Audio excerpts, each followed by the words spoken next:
మహాలయ పక్షాలు వస్తున్నాయి సెప్టెంబర్ 18 నుంచి అక్టోబర్ 2వ తారీఖు వరకు.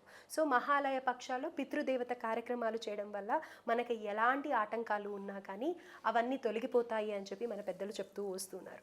సో స్త్రీ శాపం, అలాగే సర్పదోషం, పితృదేవతల శాంతి, పిండ ప్రదానం, తిలాహోమం ఇలాంటివి ఎలాంటివైనా సరే ఈ సమయంలో చేసినట్టయితే అంతకి అంత అభివృద్ధి చెందుతారు, ఎలాంటి దోషాలు ఉన్నా తొలగిపోతాయి అని చెప్పేసి చెప్తున్నారు. సో కిరణ్ టీవీ ఆధ్వర్యంలో గోకర్ణకి ప్రత్యేకంగా బస్సులు వేయడం జరుగుతుంది. ఎవరి తిథి ప్రకారం వాళ్ళని పంపించడం జరుగుతుంది. ఇక్కడ హైదరాబాద్ నుంచి గోకర్ణ వరకు తీసుకొని వచ్చే బాధ్యత కిరణ్ టీవీ తీసుకుంది. సో గతంలో కూడా ఎంతోమంది వెళ్ళి వచ్చారు. అక్కడ ఎన్నో ఇలాంటి ప్లేసెస్ ఉంటూ ఉంటాయి అన్నమాట. పితృదేవతలకి చేసే కార్యక్రమాలు జరిపించే స్థలాలు. కానీ అన్నిటికంటే కూడా ప్రత్యేకంగా మనం సెలెక్ట్ చేసుకున్న స్థలంలో వాళ్ళు గురువులు ఎవరైతే ఉన్నారో వాళ్ళ తరతరాల నుంచి కూడా ఇది పద్ధతి ప్రకారం, వైదిక శాస్త్ర ప్రకారం ఎలా చేయాలి అనే దాంట్లో వాళ్ళు కరెక్ట్గా చేయించి పంపించడం జరుగుతుంది. ఎంతోమంది అభివృద్ధి చెందారు, వాటి ఫలితాలని చూశారు. కాబట్టి ఇప్పుడు గోకర్ణలో ఆ క్షేత్రం ఎలా ఉంటుంది, అక్కడ ఎలాంటి పూజ జరుగుతుంది అనేది కూడా ఆ వీడియో కూడా ఒకటి పబ్లిష్ చేయడం జరిగింది. ఆ వీడియోలో కూడా చూడొచ్చు. సో అక్టోబర్ 2 వరకు కూడా ఈ కార్యక్రమం జరుగుతుంది. అమావాస్య అక్టోబర్ 2న 2 బస్సులు వేయడం జరుగుతుంది.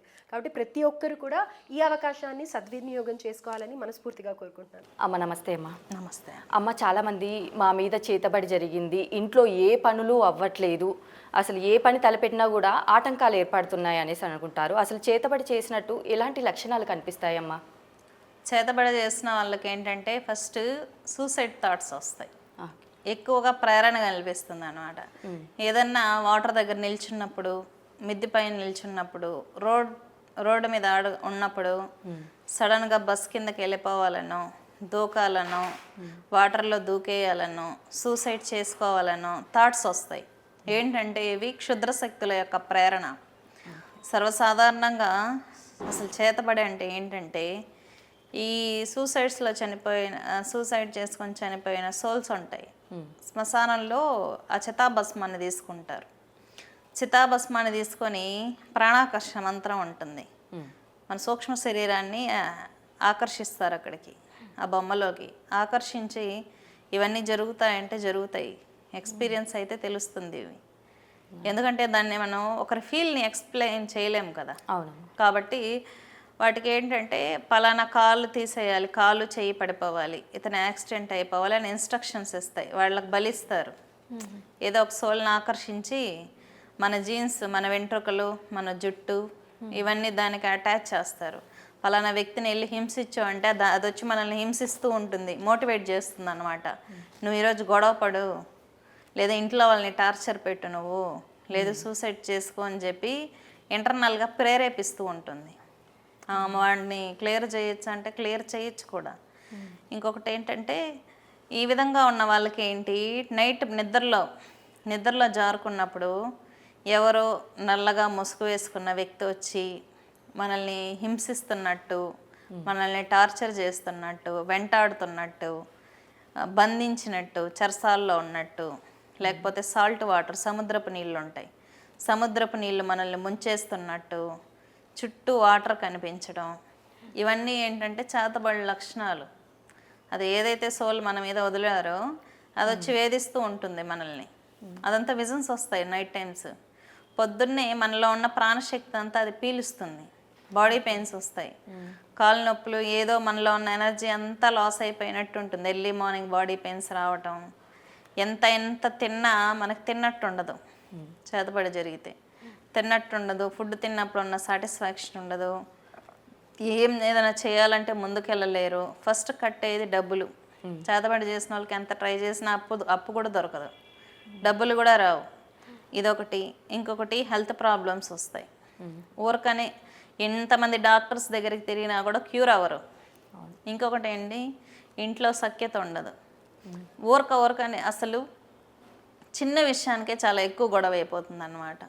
ఎంత గొడవ అంటే విడిపోవటము, సూసైడ్ చేసుకోవడం, అంత గొడవ, రక్తం పడటము, కొట్టుకోవటము, ఈ విధంగా ఇది చేతబడి లక్షణాలు. మళ్ళీ రీజన్ ఉండదు. భార్యాభర్తలకి ఏంటంటే రీజన్ లేకుండా గొడవలు వస్తాయి. ఒకరి మొహం చూస్తే ఒకరికి వికర్షిస్తుంది, ప్రేమ అనే అఫెక్షన్ రాదు.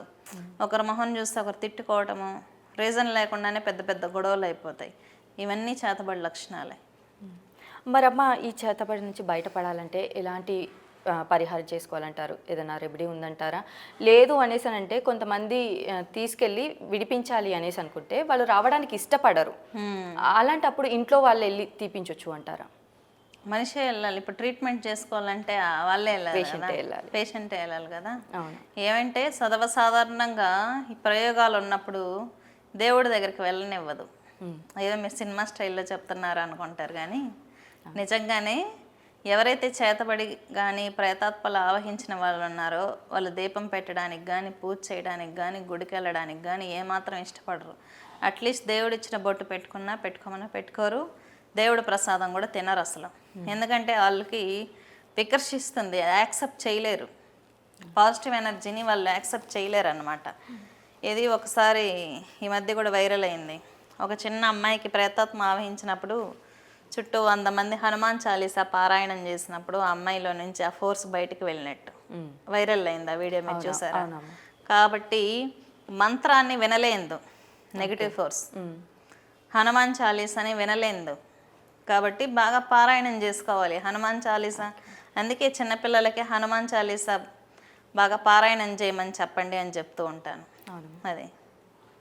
అలాగే అమ్మా, అసలు చేతబడి లక్షణాలు ఎలా ఉంటాయి, నిజంగానే ఒకవేళ చేతబడి చేసినట్టయితే కనుక విడిపించాలి అనేసి అంటే ఎలా చేయాలి అనేసి కూడా చాలా చక్కగా చెప్పారమ్మా. ధన్యవాదాలు.